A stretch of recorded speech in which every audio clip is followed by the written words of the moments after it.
নমস্কাৰ, আজি হৈছে 12 ফেব্ৰুৱাৰী বৃহস্পতিবাৰ। এই মুহূৰ্তত সমগ্ৰ ৰাজ্যবাসীৰ বাবে আহি পৰিছে আজি ৰাতিপুৱাৰ বহুকেইটা ডাঙৰ খবৰ। বাঘে কেতিয়াও ঘাঁহ নাখায়, যিমানেই কেছ দিয়ক মই ভয় নাখাওঁ। আৰু এই মন্তব্য ৰাজ্যৰ মুখ্যমন্ত্ৰী ডক্টৰ হিমন্ত বিশ্ব শৰ্মাৰ। জনাইছোঁ সবিশেষ খবৰ। মই কাৰোলৈ কেতিয়াও ভয় নকৰোঁ। ফটো ভিডিঅ' লৈ যিমানেই কেছ দিয়ক মই ভয় নাখাওঁ আৰু বাঘে কেতিয়াও ঘাঁহ নাখায়। অসমীয়া মানুহে মোক বহুত আশীৰ্বাদ দিলে আৰু এতিয়া মই বহুত সাহসী হৈ গ'লোঁ। বাংলাদেশী মুছলমানক মই অসমৰ পৰা গোটা মাৰি উলিয়াই দিম বুলি মন্তব্য মুখ্যমন্ত্ৰীগৰাকীৰ। আৰু অমিত শ্বাহ যেতিয়া চাইলেণ্ট হৈ থাকে তেতিয়া ভাবিব ধুমুহা আহি আছে। আৰু অমিত শ্বাহে কেতিয়াও মুখেৰে নকয়, হাতে কামে কৰে। আৰু মই কংগ্ৰেছত থাকোঁতেই বাংলাদেশ গৈছিলোঁ। বাংলাদেশৰ মৌলানাগৰাকী তৰুণ গগৈৰ ঘৰলৈও আহিছিল আৰু গৌৰৱে মানি ল'লে পত্নীয়ে পাকিস্তানৰ পৰা দৰমহা লৈছিল। আৰু ৰাৱালপিণ্ডিলৈ যোৱাৰ কথাটো তথ্যত নাছিল, নিজে কৈ দিলে গৌৰৱ গগৈয়ে।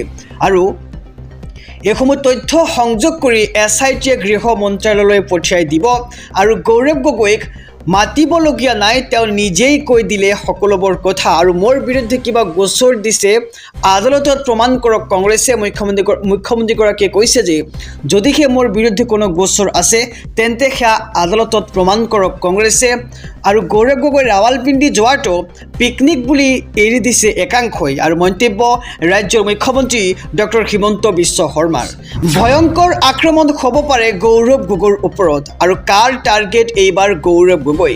জনাইছোঁ সবিশেষ খবৰ, এক ডাঙৰ খবৰ। ভয়ংকৰ আক্ৰমণ হ'ব পাৰে গৌৰৱ গগৈৰ ওপৰত। আৰু গৌৰৱ গগৈৰ বিৰুদ্ধে ৰচা হৈছে ভয়ংকৰ ষড়যন্ত্ৰ। গৌৰৱ গগৈক টাৰ্গেট কৰা হৈছে আৰু নিৰ্বাচনৰ পূৰ্বেই আক্ৰমণৰ বলি হ'ব পাৰে গৌৰৱ গগৈ। মহাবিস্ফোৰণ মুখ্যমন্ত্ৰী ডক্টৰ হিমন্ত বিশ্ব শৰ্মাৰ। কংগ্ৰেছৰ ভিতৰৰ মানুহেই গৌৰৱৰ বিৰুদ্ধে ৰচিছে এক ভয়ংকৰ ষড়যন্ত্ৰ, যাৰ বাবে বৃদ্ধি কৰা হৈছে গৌৰৱ গগৈৰ নিৰাপত্তা। আৰু 3গৰাকী দেশৰক্ষীসহ এস্কৰ্ট প্ৰদান কৰা হৈছে গৌৰৱ গগৈক। আৰু যাতে পিছত বিজেপিক আঙুলি টোৱাব নোৱাৰে তাৰ বাবে এনেবোৰ কাম কৰা হৈছে। আৰু নিৰ্বাচনক লৈয়ে ৰচা হৈছে এই ব্লু প্ৰিণ্ট। কংগ্ৰেছৰ নিজৰ মাজতেই পৰিকল্পনা কৰা হৈছে 86 জাতীয় সামগ্ৰী দলিয়াব পাৰে গৌৰৱ গগৈক। আৰু নিৰ্বাচনৰ আগত ৰেলী নাইবা অন্য কোনো অনুষ্ঠানত টাৰ্গেট হ'ব পাৰে গৌৰৱ গগৈ। আৰু কংগ্ৰেছৰ লোকে নিজেই আক্ৰমণ কৰি সহানুভূতি আদায়ৰ পৰিকল্পনা কৰিছে এয়া। আৰু এনেদৰে মুখ্যমন্ত্ৰীগৰাকীয়ে মন্তব্য কৰিছে। দিছপুৰ আৰক্ষীয়ে এজন লোকক গ্ৰেপ্তাৰো কৰিছে। আৰু ইয়াৰ লগতে 3গৰাকী লোকক ধাৰাবাহিক সোধপোছ অব্যাহত ৰাখিছে।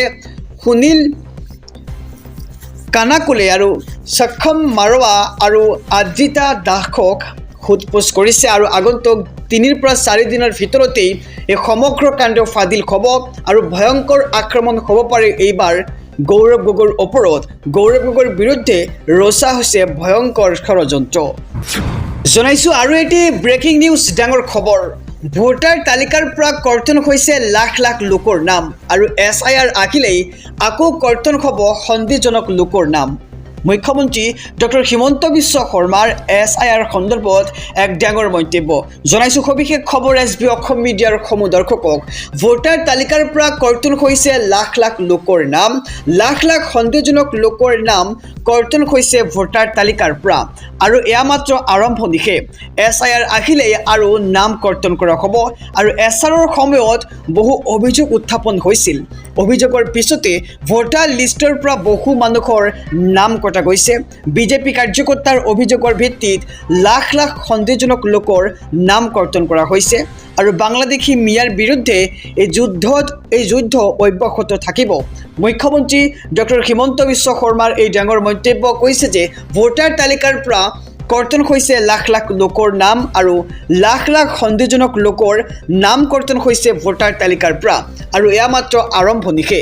SIR আহিলেই আৰু নাম কৰ্তন কৰা হ'ব। আৰু SIRৰ সময়ত বহু অভিযোগ উত্থাপন হৈছিল আৰু অভিযোগৰ পিছতেই ভোটাৰ লিষ্টৰ পৰা বহু মানুহৰ নাম কটা গৈছে গৌৰৱ গগৈৰ সংবাদমেলত পাকিস্তান লিংকৰ ভয়ংকৰ তথ্য ভিজা নোহোৱাকৈ কিদৰে গৈছিল ৰাৱালপিণ্ডিলৈ এতিয়া ৰাজ্যৰ মুখ্যমন্ত্ৰী ডক্টৰ হিমন্ত বিশ্ব শৰ্মাই কেতবৰ প্ৰশ্ন আগবঢ়াইছে গৌৰৱ গগৈলৈ এক ডাঙৰ খবৰ জনাইছো সমগ্ৰ ৰাজ্যবাসীক গৌৰৱ গগৈৰ সংবাদমেলক লৈ মুখ্যমন্ত্ৰীৰ প্ৰথমটো প্ৰতিক্ৰিয়া গৌৰৱ গগৈ কিদৰে গৈছিল পাকিস্তানত থকা তক্ষশিলালৈ আৰু গৌৰৱ গগৈৰ ভিছাৰ অনুমতি আছিল লাহোৰ কোছাৰী আৰু ইছলামাবাদৰ কিন্তু ৰাৱালপিণ্ডিত থকা তক্ষশিলালৈ কোনে লৈ গ'ল গৌৰৱ গগৈক তাক লৈ প্ৰশ্ন কৰা হৈছে পাকিস্তানী সেনাৰ মুখ্য কাৰ্যালয় আছে ৰাৱালপিণ্ডি জিলাত আৰু ভিজা নোহোৱাকৈ তক্ষশিলা বা ৰাৱালপিণ্ডিলৈ কোনে লৈ গ'ল গৌৰৱ গগৈক আৰু সংবাদমেলত উত্তৰ দিবলৈ গৈ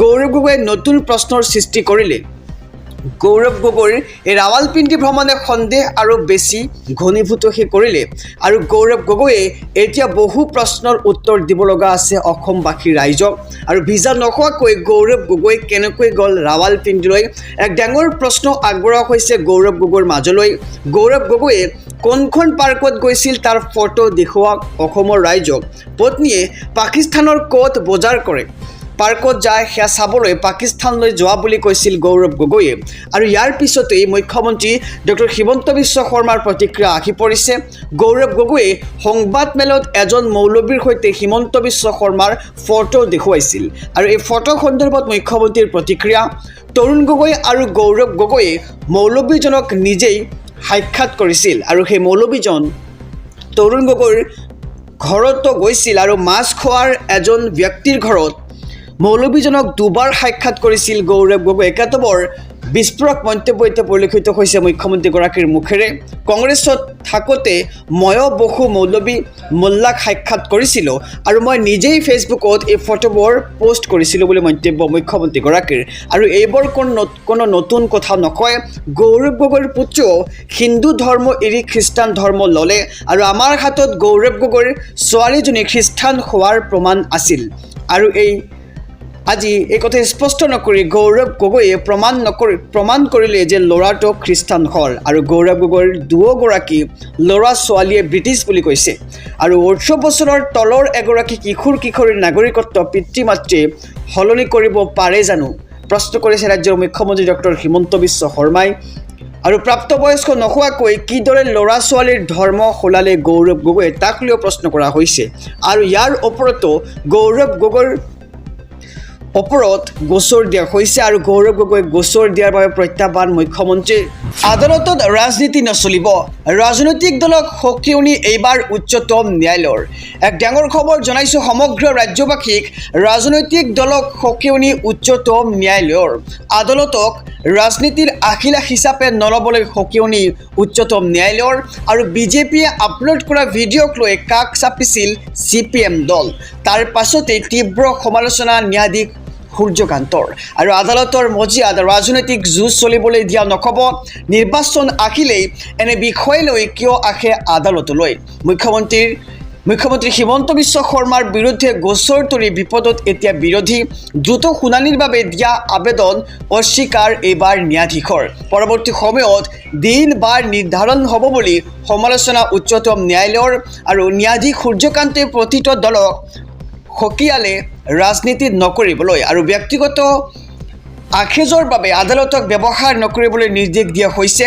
আৰু ৰাজনৈতিক দলক এইবাৰ সকিয়নি উচ্চতম ন্যায়ালয়ৰ আদালতক ৰাজনীতিৰ আখিলা হিচাপে নল'বলৈ সকিয়নি আৰু বিজেপিয়ে আপলোড কৰা ভিডিঅ'ক লৈ কাষ চাপিছিল CPM দল তাৰ পাছতেই তীব্ৰ সমালোচনা ন্যায়াধীশ সূৰ্যকান্তৰ জনাইছোঁ আৰু এটি ব্ৰেকিং নিউজ ডাঙৰ খবৰ হিমন্ত বিশ্ব শৰ্মাক আঁতৰ নকৰিলে শেষ হ'ব বিজেপি আৰু এইবাৰ ৰকিবুল হুছেইনৰ এক বিস্ফোৰক মন্তব্য দেখিবলৈ পোৱা গৈছে এক ডাঙৰ খবৰ জনাইছোঁ সমগ্ৰ ৰাজ্যবাসীক মুখ্যমন্ত্ৰী ডক্টৰ হিমন্ত বিশ্ব শৰ্মাৰ বাবে তললৈ গৈছে বিজেপি খুদ বিজেপি নেতাই এই কথা আলোচনা কৰিছে বাজপেয়ী ভৱনত আৰু হিমন্ত বিশ্ব শৰ্মাক আঁতৰাই নিদিলে শেষ হৈ যাব বিজেপি তেওঁৰ লগত থকা মানুহেই তেওঁৰ কথা বতৰাৰ বিৰোধিতা কৰিছে আৰু তেওঁৰ লগত থকা মানুহে তেওঁৰ কথা বতৰা এতিয়া ভাল নোপোৱা যেন হৈছে গাদীখনৰ বাবে কিয় ইমান তললৈ গৈছে হিমন্ত বিশ্ব শৰ্মা আৰু মুখ্যমন্ত্ৰীৰ বিৰুদ্ধে এইবাৰ বিস্ফোৰণ ধুবুৰীৰ সাংসদ